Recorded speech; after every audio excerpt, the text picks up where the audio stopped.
আসসালামু আলাইকুম, স্বাগতম কেক ক্লাসিকে। কেমন আছেন সবাই? মধু মাস, জ্যৈষ্ঠ মাস তো চলেই এসেছে, আমের সিজন। এই সিজনে একটা ম্যাঙ্গো কেক না করলে কেমন হয়? চলেন আজকে তৈরি করে নিই ম্যাঙ্গো স্পঞ্জ কেক। সবার সুবিধার জন্য কেকটা আমরা চুলায় করেছি। এখানে প্রথমে একটা 6 ইঞ্চির কেক মোল্ড নিয়ে নিচ্ছি। এটা একটা ডিমের দিয়ে করব আর কি এই কেকটা। এটার জন্য 6 ইঞ্চি কেক মোল্ড পারফেক্ট আছে। একটু তেল ব্রাশ করে এখানে খাতার যে কাগজ সেটা বিছিয়ে নিয়েছি, উপরে একটু তেল ব্রাশ করে নিয়েছি, তাহলে ডিমোল্ড করতে সুবিধা হবে। এবার একটা ডিম নিয়ে নিচ্ছি। ডিমটা হচ্ছে রুম টেম্পারেচারে থাকতে হবে। ফ্রিজে থাকলে অবশ্যই আধা ঘন্টা থেকে 1 ঘন্টা আগে বের করে নেবেন। এবং যে পাত্রে ডিমটাকে রাখবো আর কি, সেই পাত্রটা অবশ্যই পরিষ্কার, তেল মুক্ত এবং শুকনো হতে হবে। এবার ডিমের কুসুমটা আর সাদা অংশটাকে আলাদা করে নিচ্ছি। সাদা অংশটাকে আমি বিটার দিয়ে বিট করা শুরু করছি লো স্পিডে। লো থেকে মিডিয়াম স্পিডে বিট করতে হবে।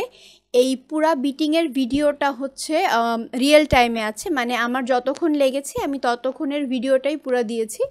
এবার এর সাথে চিনি অ্যাড করব 1/4 কাপ। এটা নর্মাল আমাদের যে খাবার চিনি, দানাদার যে চিনিটা, ওইটাই অ্যাড করছি। অল্প অল্প করে অ্যাড করতে হবে আর বিটিংটা চালু রাখতে হবে। সম্পূর্ণ বিটিংয়ের ভিডিওটা হচ্ছে রিয়েল টাইমে আছে, মানে আমি যতক্ষণ আমার লেগেছে বিটিং করতে, বা আমি যেভাবে বিটিং করি পুরো প্রসেসটাকে পুরাটাই আমি আপনাদেরকে দেখানোর চেষ্টা করেছি। এজন্য আমি রিয়েল টাইমে রেখেছি, কোনো ফাস্ট ফরওয়ার্ড বা কাটা নাই আর কি। বিট করার সময় সবসময় খেয়াল রাখবেন যেন ইভেনলি বিট হয়। এবং কেকের জন্য এই জিনিসটা খুব গুরুত্বপূর্ণ যে আপনার এগ মেরাং, যেটা ডিমের মেরাং, যেটা ডিমের সাদা অংশ স্পঞ্জ কেকে বিশেষ করে, এই মেরাংটা বিটিং করাটা খুব গুরুত্বপূর্ণ। আমাদের এখানে হচ্ছে একটা ডিম, এজন্য বিটিং টাইমটা একটু কম লাগবে। বিটিং টাইমটা আসলে বিটারের উপর ডিপেন্ড করে, আপনার কতগুলো ডিমের হচ্ছে সাদা অংশ, এটার উপর ডিপেন্ড করে। আমাদের যেহেতু একটা ডিম, আমরা লো স্পিডে বিট করলেও আমাদের 2 মিনিটের মতোই লেগেছে। ডিমের পরিমাণ বাড়লে হচ্ছে আপনার বিটিং টাইমটা বাড়বে। বিট করার সময় সব দিকে ভালোভাবে ঘুরিয়ে ঘুরিয়ে বিট করবেন। বোলটাকেও ভালোভাবে ঘুরিয়ে নেবেন সব দিকে, যাতে বোলের কোনো অংশ বা ডিমের কোনো অংশ হচ্ছে আনবিটেন অবস্থায় না থাকে আর কি। ভালোভাবে বিট করে নিতে হবে। বিট করতে হবে প্রায় 2 থেকে 3 মিনিটের মতো একটা ডিমের জন্য, যতক্ষণ পর্যন্ত স্টিফ পিকে না পৌঁছায়।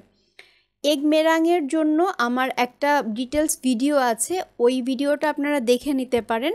ওই ভিডিওটা হেল্পফুল হবে কিভাবে পারফেক্ট এগ মেরাং করা যায় কেকের জন্য। ওই ভিডিওতে পুরো ডিটেলসটা দেওয়া আছে। বিট করতে হবে। আমাদের বিটিংটা হয়ে গেছে, আমি আপনাদেরকে দেখিয়ে দিচ্ছি কোন পর্যায় পর্যন্ত আপনারা বিট করবেন। যখন দেখবেন এরকম চোখা চোখা হয়ে এসেছে, তখন সেই পর্যন্ত হচ্ছে বিট করতে হবে। আমাদের কিন্তু বিটিংটা হয়ে গেছে এগ মেরাঙের।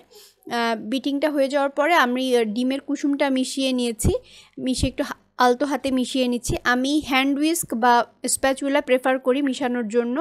এখানে আমের জুস দিয়ে দিচ্ছি 2 টেবিল চামচ। নর্মাল আমটাকেই হচ্ছে হাতে চিপড়ে ওটাকে ছেঁকে নিয়েছি। আর তেল দিয়ে দিচ্ছি 1 টেবিল চামচ দিয়ে। এবার আপনি চাইলে স্প্যাচুলা ইউজ করতে পারেন, তবে আমার কাছে মনে হয় হ্যান্ড উইস্ক দিয়ে মিশাতে সুবিধা হয়। এবার ময়দা নিয়ে নিচ্ছি 1/3 কাপ। শুকনো উপকরণগুলো নিয়ে নিচ্ছি। বেকিং পাউডার নিয়ে নিচ্ছি 1/4 চা চামচ, হাফ চা চামচের অর্ধেক। যেহেতু আমাদের ডিম হচ্ছে একটা, এই কারণে হচ্ছে বেকিং পাউডার পরিমাণে কম লাগবে।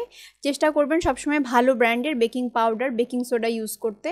জিনিসটাকে চেলে ভালোভাবে মিশিয়ে নিব শুকনো উপকরণগুলো ডিমের মিশ্রণের সাথে।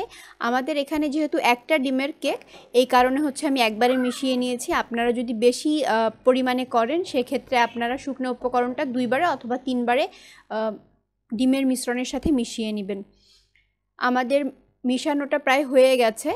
হ্যান্ড উইস্ক দিয়ে মিশালে, এভাবে ঘুরিয়ে ঘুরিয়ে মিশালে আপনার ওভার মিক্সিংয়ের ঝুঁকিটা কম থাকে এবং খুব দ্রুত হচ্ছে শুকনো উপকরণটা মিশে যায়। আমাদের কালারের জন্য আমরা 2 থেকে 3 ড্রপ হচ্ছে অরেঞ্জ কালার ইউজ করেছি। এটা হচ্ছে অপশনাল। আপনারা যেহেতু আমের কেক, আমের একটা কালার আসার জন্য হচ্ছে ফুড কালারটা ইউজ করা হয়েছে। সবসময় খেয়াল রাখবেন ব্যাটারটা যেন কখনোই ওভারমিক্স না হয়ে যায়, তাহলে আপনার যত কষ্টই হোক কেক কিন্তু পারফেক্ট হবে না। আমাদের ব্যাটারটা তৈরি হয়ে গেছে। এবার আগে থেকে প্রিপেয়ার করে রাখা প্যানে ব্যাটারটাকে ঢেলে নিব।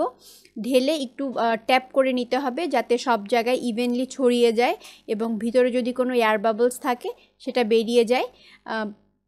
ব্যাটারটা নিয়ে জাস্ট কেক প্যানটাকে একটু ট্যাপ করে নিচ্ছি।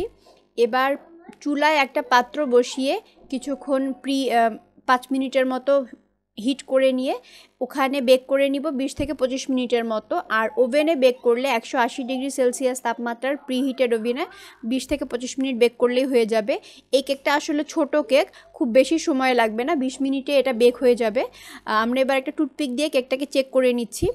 এবার কেকটাকে ঠান্ডা করে নিব কিছুক্ষণের জন্য। সবসময় চেষ্টা করবেন কেক ঠান্ডা হলে ডিমোল্ড করার। এবার পাশ থেকে একটু ছাড়িয়ে নিচ্ছি। এবার কেকটাকে ডিমোল্ড করে নিচ্ছি। উপরের কাগজটা তুলে নিয়েছি।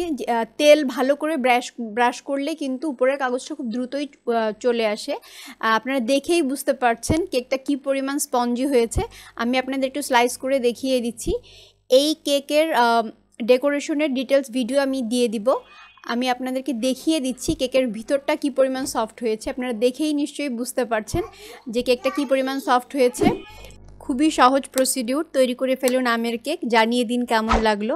লাইক, কমেন্ট, সাবস্ক্রাইব করে কেক ক্লাসিকের সাথেই থাকুন। আল্লাহ হাফেজ।